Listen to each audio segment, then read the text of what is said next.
तो दोस्तों, movie explain series के नए एपिसोड में आपका स्वागत है। आज हम बात करने वाले हैं आयरन मैन 2 मूवी की। एमसीयू की ये थर्ड मूवी काफी बढ़िया है, लेकिन हर साइंस फिक्शन मूवी की तरह ये मूवी भी कुछ लोगों को ठीक से नहीं समझी। अगर आप भी इस फिल्म को अच्छी तरह समझना चाहते हैं तो ये वीडियो देखते रहिए। आज मैं आयरन मैन 2 मूवी की पूरी स्टोरी शॉर्ट में एक्सप्लेन करूंगा। तो आइए देखते हैं कि स्टोरी वहीं से शुरू होती है जहां पर पहली आयरन मैन मूवी खत्म हुई थी। एक तरफ टोनी स्टार्क मीडिया के सामने ये अनाउंस करता है कि वो आयरन मैन है, और दूसरी तरफ रशिया में ये न्यूज देखते देखते एक बूढ़ा आदमी मर जाता है। ये आदमी था एंटोन वैनको, जो कि एक साइंटिस्ट था और वो टोनी के पिता हावर्ड स्टार्क का पार्टनर था। एंटोन वैनको और हावर्ड स्टार्क ने मिलकर ही आर्क रिएक्टर को डिजाइन किया था। वैनको इस टेक्नोलॉजी को गलत लोगों को बेचकर पैसा कमाना चाहता था, लेकिन स्टार्क ने उसे ऐसा नहीं करने दिया और उसने वैनको को जासूसी के इल्जाम में फंसाकर देश से निकलवा दिया। और हावर्ड स्टार्क ने आर्क रिएक्टर को बनाने का पूरा क्रेडिट खुद ले लिया। जिसके बाद एंटोन वैनको की पूरी जिंदगी बहुत तकलीफ में गुजरी और उसने शराब पी पी कर खुद को बीमार कर लिया। एंटोन का एक बेटा था आइवेन, वो भी अपने पिता की तरह एक साइंटिस्ट था और वो एक क्रिमिनल भी था। ये दोनों बाप बेटे अपनी बर्बादी के लिए स्टार्क परिवार को जिम्मेदार मानते थे। अपने पिता के मरने के बाद आइवेन ने एक कसम खा ली कि अब वो टोनी स्टार्क से बदला लेगा। फिर उसने अपने पिता के दिए हुए डिजाइन से आर्क रिएक्टर बना लिया और उसने उस रिएक्टर से चलने वाला एक पावरफुल सूट भी बनाया। दूसरी तरफ टोनी स्टार्क एक सुपर हीरो के रूप में काफी मशहूर हो गया था। उसने अपने देश को कई खतरों से बचाया, पर फिर भी गवर्नमेंट उसके सूट को एक हथियार समझती थी और वो चाहते थे कि टोनी अपना सूट मिलिट्री को सौंप दे। पर टोनी अपनी टेक्नोलॉजी गवर्नमेंट को बेचने से मना कर देता है।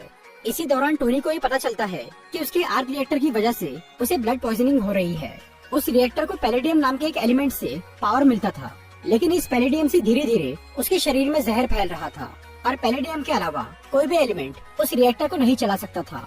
मतलब जो आर्क रिएक्टर बॉम्ब के टुकड़ों को उसके दिल में घुसने से रोक रहा था, वही रिएक्टर अब उसे जहर से मार रहा था। और टोनी के आयरन मैन सूट यूज करने से ये पॉइजनिंग और भी बढ़ जाती थी।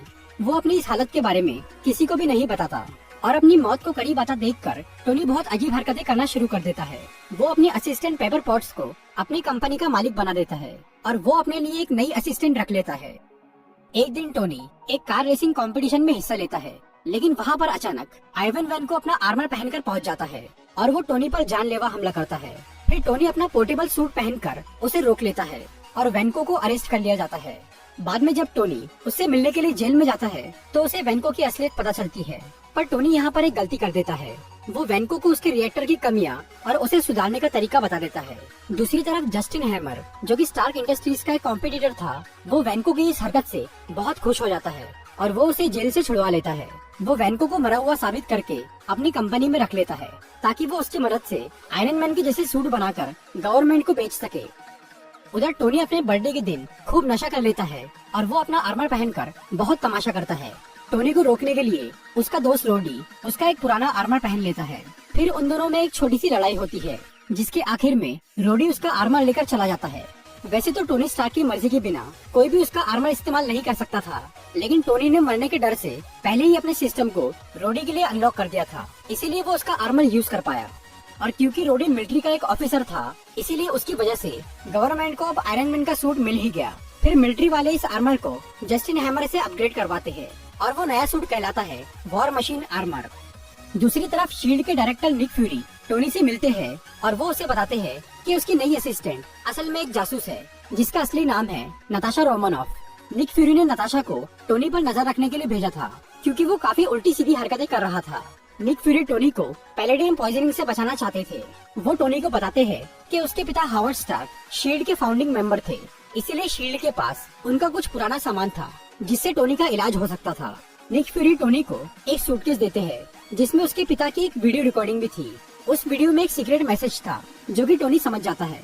हावर्ड स्टार्क ने जब आर्क रिएक्टर बनाया था तब उन्होंने उसके लिए एक नया एलिमेंट भी डिजाइन किया था, लेकिन टेक्नोलॉजी की कमी की वजह से वो उस वक्त उस एलिमेंट को बना नहीं पाए थे, इसीलिए उन्होंने आर्क रिएक्टर में पैलेडियम का इस्तेमाल किया था। पर हावर्ड स्टार्क ये जानते थे कि एक दिन उनका बेटा उस एलिमेंट को बना पाएगा, इसीलिए उन्होंने उस एलिमेंट का एटॉमिक स्ट्रक्चर अपने एग्जीबिशन के रूप में छुपा के रखा था।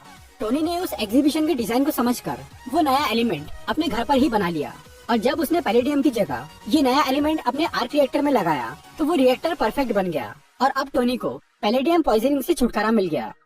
उधर आइवन वेन को टोनी के बताए हुए तरीके से अपने आर्क रिएक्टर को बेहतर बना लेता है और वो एक नया सूट भी तैयार करता है। फिर जब वो टोनी को कॉल करके धमकी देता है तो टोनी समझ जाता है कि वेन को जस्टिन हैमर के साथ काम कर रहा है। दूसरी तरफ जस्टिन हैमर अपने नए ड्रोन्स और रोडी का अपग्रेडेड आर्मर सबके सामने पेश करता है। तभी टोनी उससे पूछताछ करने के लिए वहाँ पर आता है, लेकिन तभी वेन को वहाँ के सभी ड्रोन्स और रोडी के आर्मर को हैक करके टोनी पर हमला कर देता है। टोनी इन ड्रोन्स को पब्लिक से दूर ले जाकर उन्हें तबाह करना शुरू करता है।